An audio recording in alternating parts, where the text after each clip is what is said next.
माघ महात्म्य 29 अध्याय। श्री भगवान उवाच कहती प्रभु पद्म नेत्र शुण उद्धव एक चित्त श्रीग्रंथ माघ महातम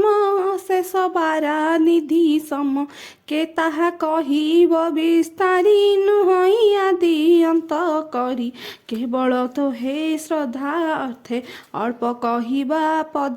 केते सानंदे लोम सबलंती शुण हे देव निधि जति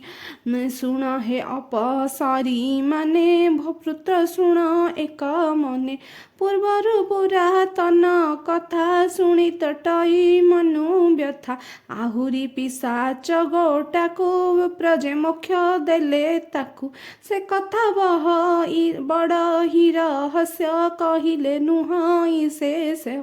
शुण देव निधि पचारी करुणा कर तपचारी जेउ पिशाच पूर्वे थिले केवण विप्र मोक्ष कला ताहार नाम गोटी किस केउ देशरे तार बास से कथा कह मुनि बर शुणित सरधा मोहर कहती बोलती लोमस प्राची पार्वण नाम देश देवपति नामे ब्राह्मण से नगे ताहार विश्राम उत्तम दिव्य स्थान बाछि ब्राह्मण मंदिर करिछि अतिरमक्य स्थान गोटे रखिछि नाना वर्ण तोटा आंब पणस नारिकेळ टभा नारंग नाना फल जाबु जांबिळ बर कळी बाहुके दर कदळी बेलरम कमला नर करमंग कईथ तेନ୍ତुଳି पूर्णांग आबर वृक्ष अछि जेते संजपी कहिबा ता केते विविध कुसुम छई मल्ली मालती जुई जाई चंपा केतकी नागेश्वर पाटली अशोक मंदार कंथन मंजू अनागछ कुंद कमोदी समी वृक्ष मरुआ मंदार रंगणी आबर के पारिब फलंती फुलंती पहटंती ब्रह्मा माने चुमुथांती सन्निधे सरस्वती नदी बहुची पाताल को भेदी तीरे अनेक वृक्ष अछि क्रीड़ा करंती नाना पक्षी बण डाहुक सुक सारी मयूर मराली तियारी वृक्ष गहन शोभा पाए रवि किरण नला कही तोटा दिशई मनोहर नंदन वन पटांतर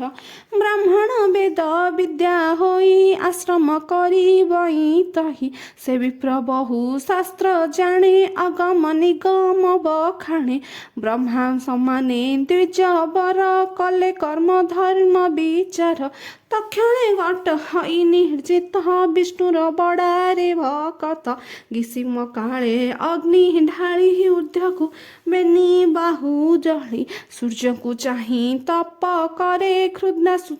तृष्णा को से न डरे आवरी निद्रा मैथिन ब्राह्मण तेजी लाए मान ज्ञान साधना दृढ़ करे हृदय नारायण सुमरी बरसा काले चिंती थाई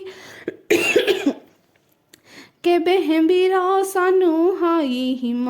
मृत्युरे बसे बळे पसी तप करई अहनिसी एमंते सहस्र बरसे तप कला विप्र शिष्य संध्या तर्पण देव पूजा ज्ञान न छाड़े ई द्विजा तपस्या କରିବାକୁ तार दुर्बल होइला शरीर केवल अछि चर्म अस्ति शरीरे बल नाही किछि जीवन मात्र अछि रही तपसा धई कष्ट भई कर्म करई कृष्ण अर्थे से बिण थाई हृदय चित्ते ताहार तपस्या बलरु अण ऋतुरे फले तरु सेवने जेते जीव थिले खेलंती शशासुरु मेले जीव केसरी एक मेले खेलंती मंजरी इंदुरे सर्पमंडुक एक ठाबे भिक्षा छाड़िन ଖେଳେ ସର୍ବେ ବିଳ ବିଶାଳ ଏକ ମୂର୍ତ୍ତି ପାରୁଣ ଜଣାଣ କରନ୍ତି ସମସ୍ତେ ଛାଡ଼ି ସିଂହ ମାନ ବିହରନ୍ତି ବନ ସୁଖେଣ ଧନ୍ୟ ଭକତି ଦେବପତି ବିଷ୍ଣୁରେ ହୋଇଲା ଭକତି ଦୟାନିଧିଙ୍କ ପ୍ରସାଦେଣ ହୋଇଲା ଏଢ଼େ ଯତି ପୂର୍ଣ୍ଣ ଦିନଟି ବୈଶାଖ ମାସରେ ଶ୍ରୀ ଏକାଦଶୀ କରିବାରେ ପ୍ରଭାତୁ ନିତ୍ୟ କର୍ମ ସାରି ବ୍ରାହ୍ମଣ ବିଷ୍ଣୁ ସେବା କରି ଆସନେ ବସି ଦେବପତି ବାସୁଦେବକୁ କଲା ସ୍ତୁତି ତାହା ଜାଣିଲେ ନାରାୟଣ ବିଜୟ କଲେ ତତକ୍ଷଣ ଶରୀର ଶ୍ୟାମ ତେଜ ଜିଣି ଶିରେ କିରୀଟ ନାନା ମଣି ଚନ୍ଦନ ତିଳ କଲଲାଟ କୌସ୍ତୁଭମଣି କଣ୍ଠ ତଟ ନୟନ ପଦ୍ମ ରସ ଦୃଶ୍ୟ ଭଙ୍ଗ ସଦୀରେ ମନ୍ଦହାସ କର୍ଣ୍ଣେ କୁଣ୍ଡଳ ଶୋଭା ମନ ହୃଦୟ ଶିବଶ୍ଚର ଚିହ୍ନ ବିବିଧ ରତ୍ନ ଶୋଭାଏ ଅଙ୍ଗେ ବିଜୁଳି ଜହ୍ନେ ନୀଳ ମେଘେ ପିତ ବସନ ପରିଧାନେ ଚାରୁ ନୂପୁର ଶୋଭାଇ ଚରଣେ ସାରଙ୍ଗ ଚତୁର୍ଭୁଜ ହସ୍ତେ ରୂପେ ଜଗତ ଜନ ସାଜେ ଗରୁଡ଼ ଚଢ଼ି ଦେବରାଜେ ଭକତ ଆଗେ କଲେ ବିଜେ ବିଷ୍ଣୁଙ୍କୁ ଦେଖି ଦେବପତି ଆସନ ଉଠିଲେ ତଡ଼ତି ବୋଇଲେ ଦଣ୍ଡ ପରିମାଣି ଉଠ ବୋଇଲେ ଦେବ ସ୍ୱାମୀ ହସିଣ ବୋଲନ୍ତି ଉତ୍ତର ତୁଅଟୁ ଭକତ ମୋହର ମୁଁ ତତେ ହୋଇଲି ପ୍ରସନ୍ନ ଯେ ଇଚ୍ଛା ବାଞ୍ଛା କରି ଘେନ ବ୍ରାହ୍ମଣ ବେନି କର ଯୋଡ଼ି ବଇଲେ ପଦ ପଦ୍ମେ ପଡ଼ି ଭୋଦେବ ପ୍ରଭୁ ଜଗନ୍ନାଥ ଦର୍ଶନ ହୋଇଲି କୃତାର୍ଥ ଭୋଦେବ ପ୍ରଭୁ ଜଗନ୍ନାଥ ଦର୍ଶନେ ହୋଇଲି କୃତାର୍ଥ ଆଉ କି ବର ମାଗିବଇ ଅନ୍ୟ ବରରେ କାର୍ଯ୍ୟ ନାହିଁ ଏକ କଥାଏ ଦେବେ ଦେବା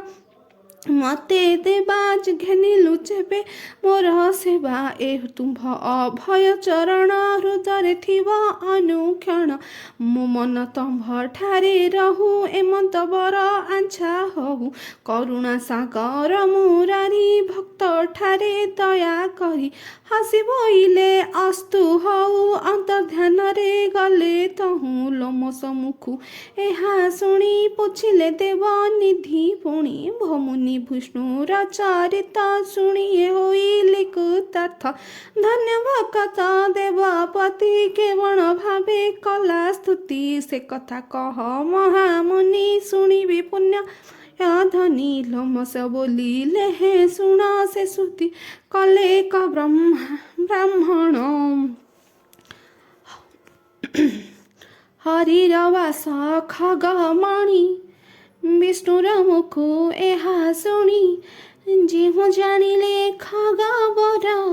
ମୁହିଁ ଶୁଣିଲି ମୁଖୁ ତାର ତତେ କହିବା ତାହା ଏବେ ଶରଧା କଲୁ ତୁହି ଯେବେ ବ୍ରାହ୍ମଣ ଆସନେ ବସିଲା ନାରାୟଣକୁ ସ୍ତୁତି କଲା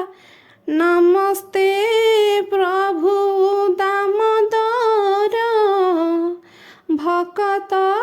ଜନଙ୍କ ଠାକୁର ଜୟ ତୁ ବ୍ରହ୍ମା ବିଷ୍ଣୁ ରୂପ ସକଳ ଭୂତେ ଅଛୁ ବ୍ୟାପୀ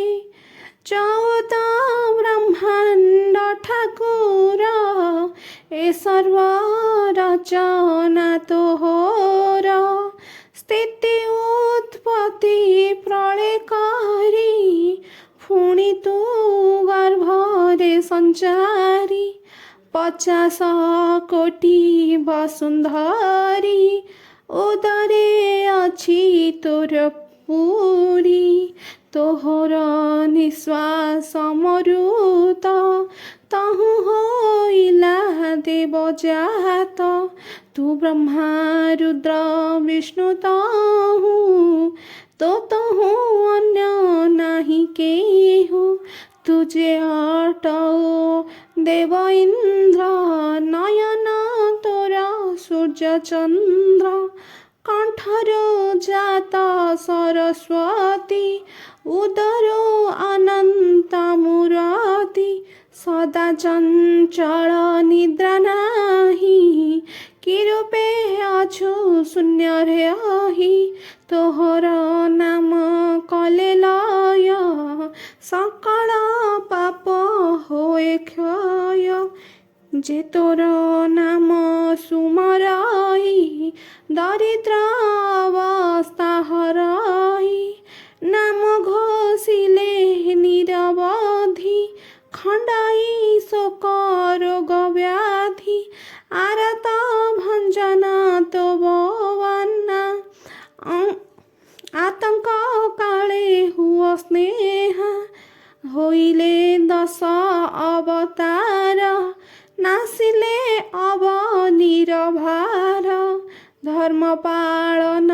ଦେବ ହରି ସନ୍ଥ ପାଳିବ ଦୁଷ୍ଟ ମାରି ହୋମ କରିବା ରୂପ ତୁହି ଆପଣେ ବସ ତହିଁ ଯାଇ ତୁ ନାଥ ଅନାଦି ପୁରୁଷ ନାହିଁ ତ ଆଦି ଅନ୍ତ ଶେଷ ବିଟପି ଯୁବତୀଙ୍କ ମନ ଯାର ପୁରୁଷେ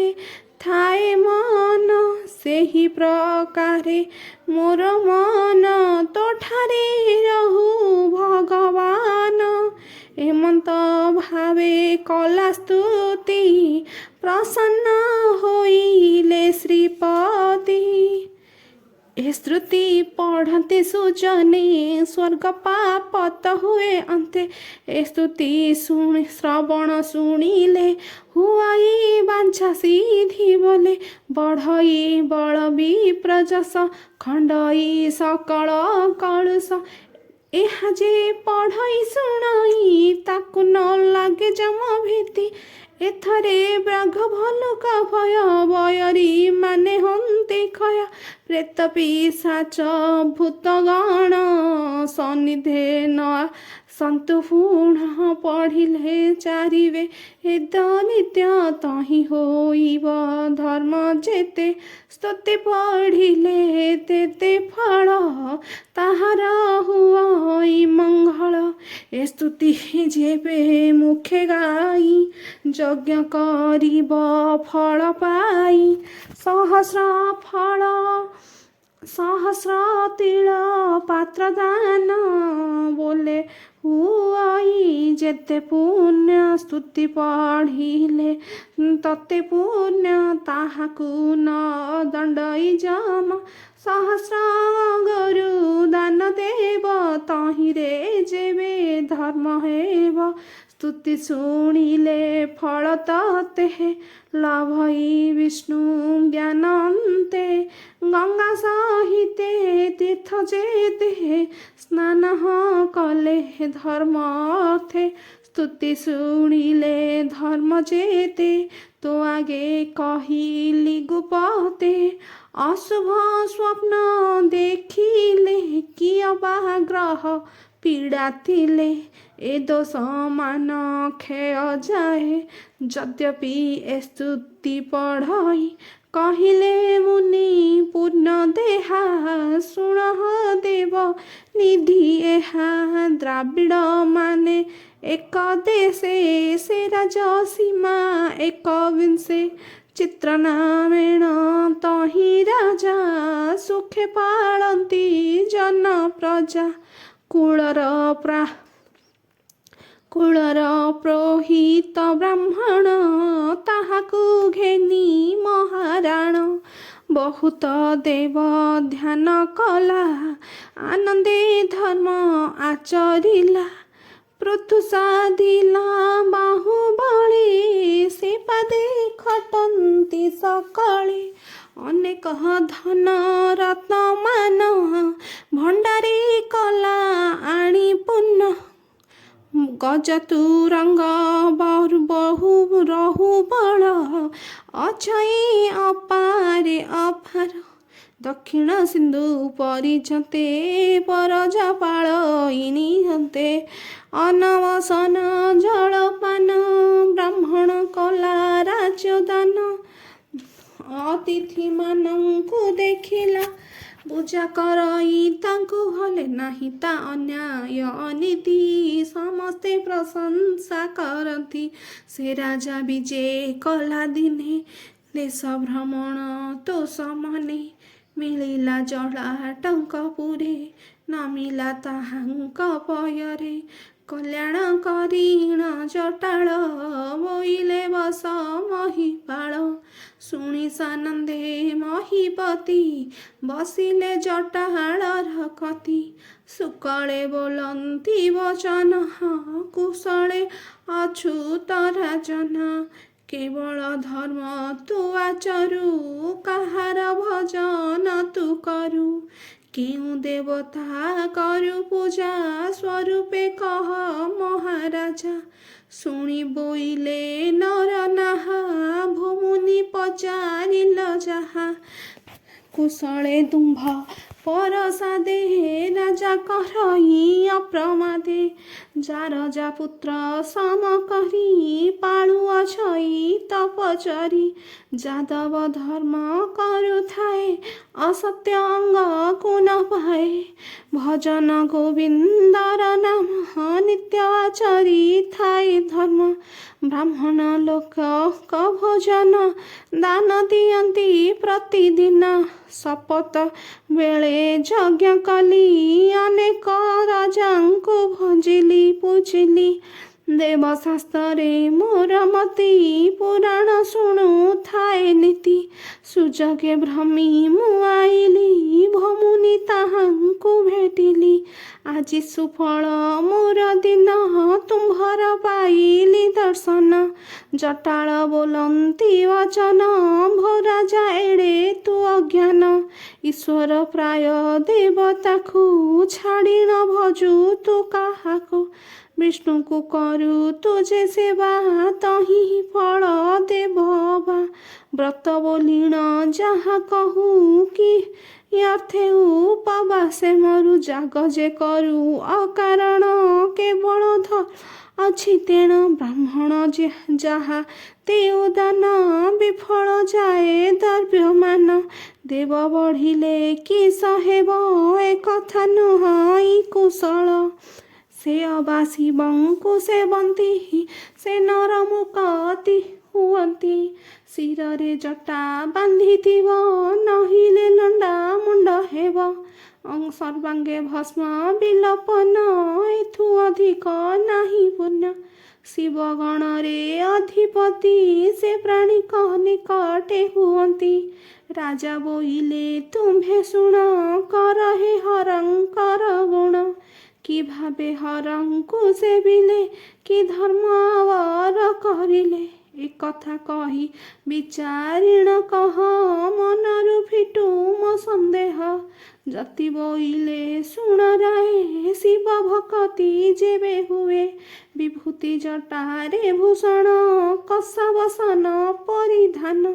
ଶିବଙ୍କୁ କରୁଥିବୁ ଧାନ ଶିବ ଚରିତ୍ର ନିତ୍ୟ ଜ୍ଞାନ ବିଷ୍ଣୁ ପୁରାଣ ନିତ୍ୟ କରି ମୁଖେ ନ ବୋଲି ବସି ହରି ବିଷ୍ଣୁ ଭକତଙ୍କୁ ଦେଖିଲେ ସହନ ହବ ତାଙ୍କ ତୁଲେ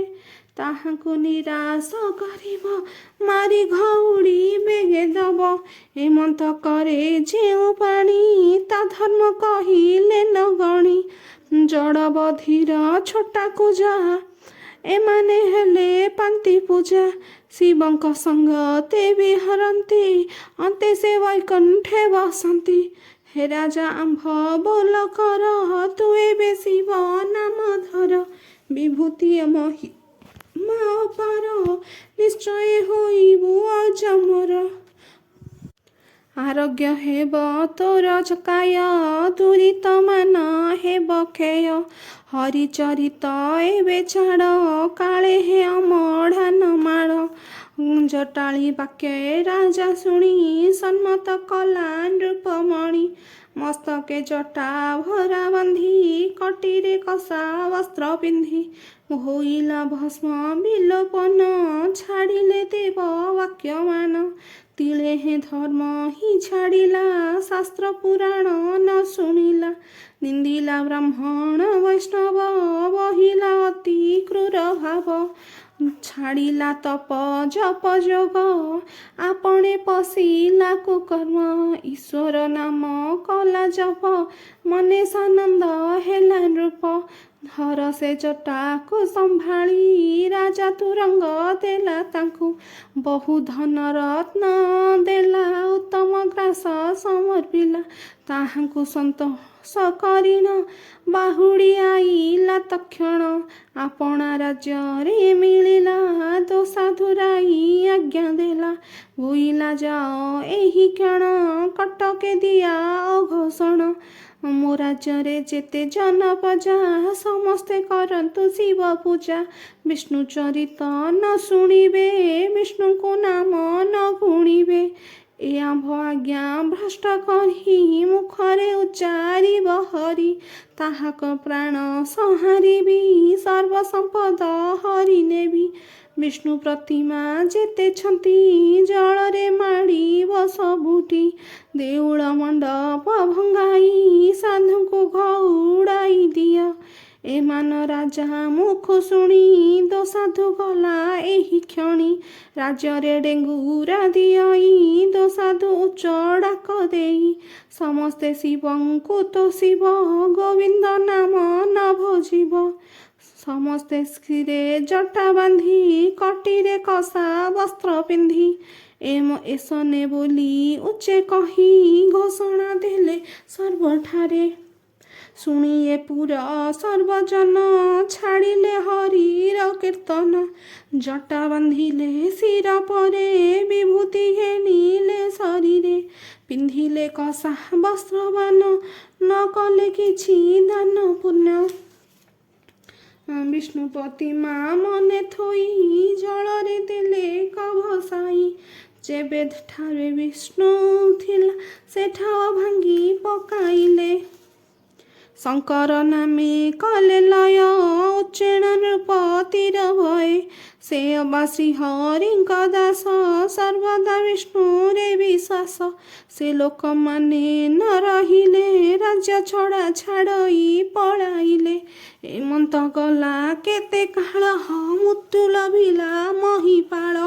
ତାହାର ନିଧନ ଦେଖିଣ ଆସି ମିଳିଲେ ଯମଗଣ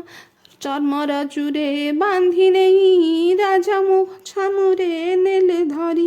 ବିବିଧ ମାଡ଼ ହିଁ ମାଇଲେ କଣ୍ଟା ପାଷାଣ ବୋଲେ ବାଟେ ନେଲେ ତପତ ବାଲି ଯେତେ ଥାଏ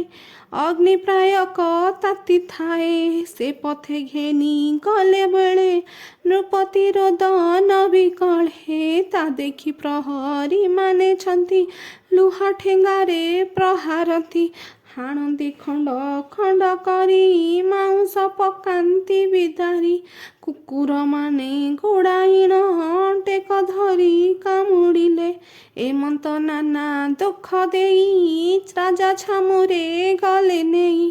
ବନ୍ଦୀ ଦେଖନ୍ତି ଜନ୍ତୁ ସାଇ ପୁଛନ୍ତି ମନ୍ତ୍ରୀ ମୁଖ ଚାହିଁ ଏ ମନ୍ତ୍ରୀ କେବଳ ଏ ଜନମ କାହାର ଏ ପାପ ପୁଣ୍ୟ ରାଜା ବଚନେ ମନ୍ତ୍ରୀ ବଣ ପାଞ୍ଚି ଫେଡ଼ିଲେ ଧାତିକାର ବୋଇଲେ ଶୁଣ ଦଣ୍ଡଧର ଏହାର ପାପ ଅଗୋଚର ଦ୍ରାବିଡ଼ ନାମେ ଏକ ପୁର ସେ ନଗେ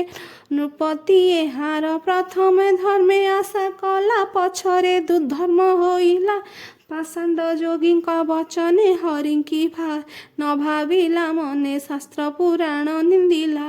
ବିଷ୍ଣୁର ଭକ୍ତଙ୍କୁ ମାଇଲା ଏ ଘେନି ପାପି ଏ ରାଜନ ନର୍କ କୁଣ୍ଡରେ ଏ ଭାଜନ ବୋଇଲେ ଏଥୁ ଘେନି ଯାଅ ନେଇଣ ନରକେ ପକାଅ ରାଜା ଅଜ୍ଞାନେ ଘେନି ଗଲେ ନରକେ ନେଇ ପକାଇଲେ ସମୟ କଲା ନର୍କ ପାନ ସେଠାରୁ କାଢ଼ି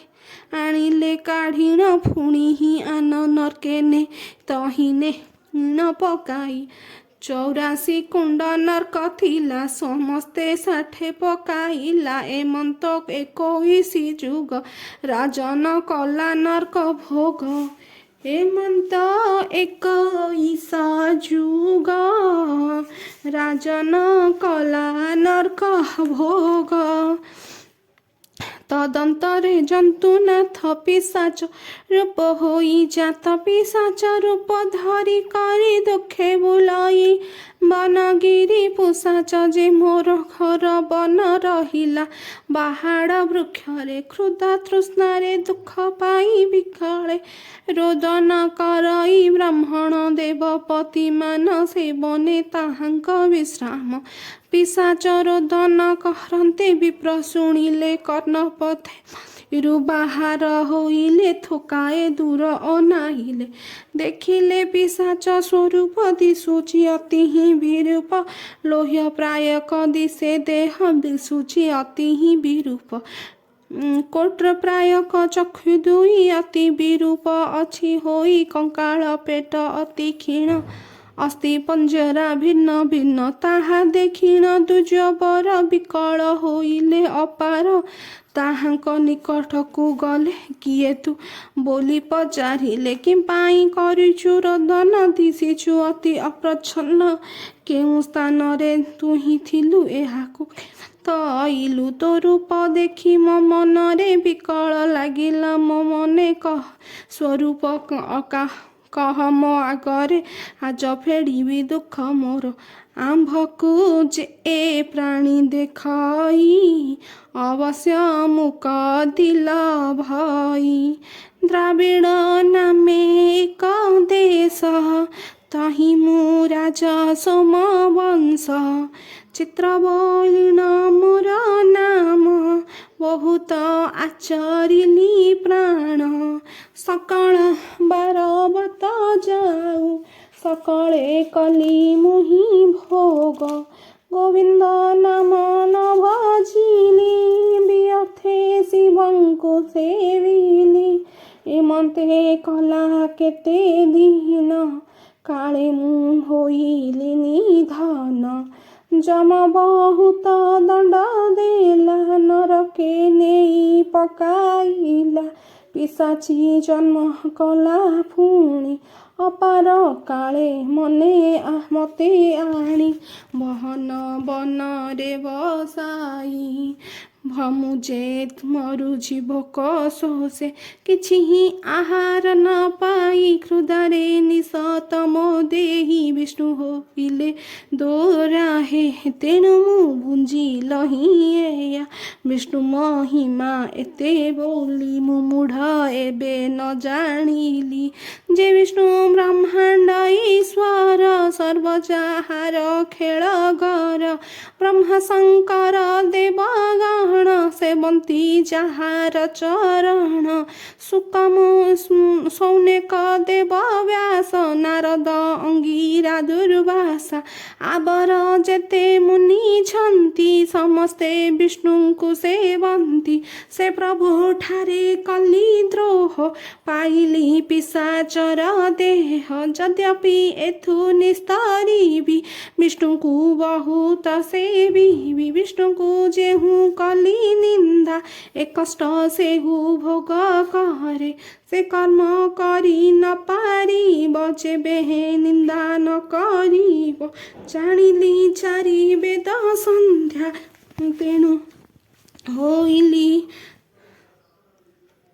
ଜାଣିଲେ ଚାରି ବେଦ ସନ୍ଧ୍ୟା କରିବ ନାହିଁ ବିଷ୍ଣୁ ନିନ୍ଦା ମୁହିଁ ଯେ ନିନ୍ଦିଲି ଶ୍ରୀହରି ତେଣୁ ହୋଇଲି ହାତ ସିରି ଏବେ ସୁଭାଗ୍ୟା ଏତେ କାଳ ତୁମ୍ଭେ କହିଲ ହିଁ ଡୋଳେ ଏସନ ବୋଲି କର ଯୋଡ଼ି ପ୍ରଚରଣ ତଳେ ପଡ଼ି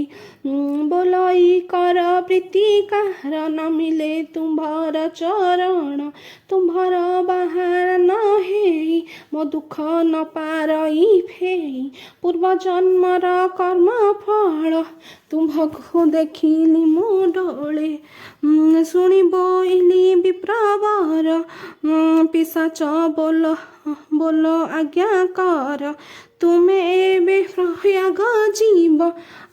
ମକର ସ୍ନାନ କରିବ ତେବେ ଖଣ୍ଡିବ ସର୍ବଦୋଷ ମୁକ୍ତି ହୋଇବୁ ଅବଶ୍ୟ ଏସନ ଦେବପତି ପାଣି ପିଶାଚ ତାହା ଦୃଢ଼େ ଶୁଣି ସୁଜନ ହେତୁ କର ମନେ ବାଘ ସ୍ନାନ କର ଜନେ ଅନ୍ତେ ପାଇବ ସ୍ୱର୍ଗବାସ ଭଣେ ବୋଲ ଭଇ କୃଷ୍ଣ ଦାସ। उद्धव कहिले अच्युत दुई पत सिन्तिनी सह इति श्री माघ महात्म्ये महापुराणे उत्तरखंड श्री भगवान उद्धव संवादे चित्रराजा जन्मगत कथने नाम 29 अध्याय। पुराण भाग्य मत हो जति मोर प्रिय दर्शक बंधु एथुर आम एति बुझा जे कहार निंदा कले कि प्रशंसा कले भगवान ताको माने करते नहीं किंतु से शिव भगवान को पूजा कला ठीक कला किसी असुविधा नहीं किंतु से विष्णु भक्त मान को जो दंड देला विष्णु को जो निंदा कला से फल होला।